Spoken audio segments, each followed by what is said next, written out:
Hi folks, I'm in the middle of a bigger job, but I wanted to just give you a very quick look at my swirl flaps. I'm in the process of doing the swirl flap delete on this 2003 200,000 mile engine. And having just removed the factory swirl flaps, we've got really very little gunk on the inside. There's been an EGR delete on this. Don't know how long ago it was done, but that is remarkably clean. And over here we have a comparison of the swirl flaps I'm removing, vacuum actuated, and these have been cleaned at some point because you can see scrapes, little screwdriver marks. Someone has been in here and cleaned these off already. Now, compare this to what my other Land Cruiser looked like. The other Land Cruiser was 150,000 miles, had the EGR delete, but it didn't look like it had ever been cleaned. Now what I did was get the old Land Cruiser's swirl flap plate. I had my good friend Big Dave hastily aluminium weld up the holes, because once you remove this swirl flap mechanism, it leaves open holes. I didn't measure, I just went with.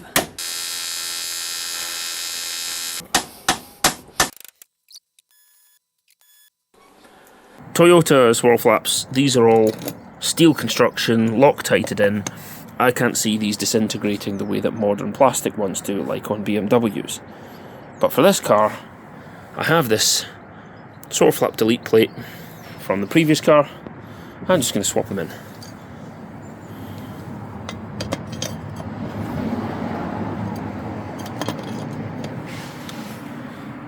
But before I do that, I think I'm going to order some new gaskets. This car, the 2003, has this multi-layered steel job, which I'm not going to reuse. The other one had this rubberized one, much thicker. So it had the rubberized one on the outside, and then it had this very thin single-ply steel one on the block side. Same as this one does, actually. This one has the thin steel one on the block, but it's missing the rubberized gasket on the outside. So my plan is pop this one on. This bolt at the back here is the nightmare of all nightmares. The other tricksy part is that the power heater bracket has to be unbolted so that you can pivot it forward so that you can get the inlet manifold on and off. Anyway, swirl flap delete. Old one can come off. Might even get Dave to do another one so that perhaps someone would be interested in buying that on eBay. But I'll get a new rubber gasket.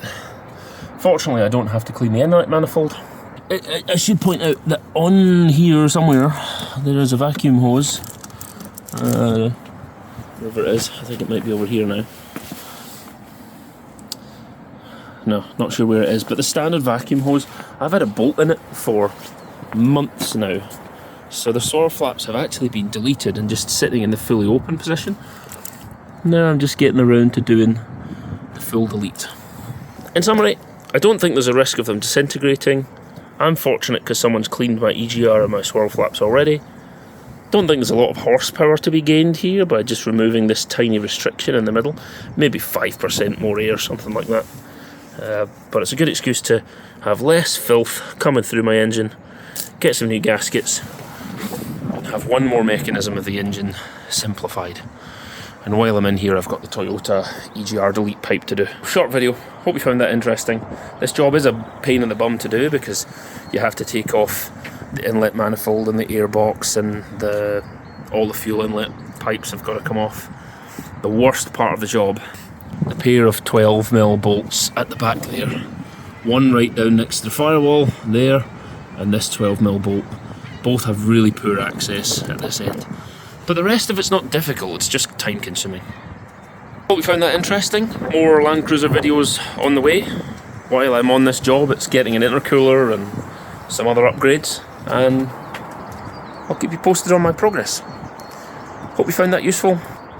But that gives you a bit of a look at what's inside the mechanism, and you can decide for yourself if you want to remove it. Take care, have a good day, make good decisions if you can. I'll see you in another video. Thank you, bye.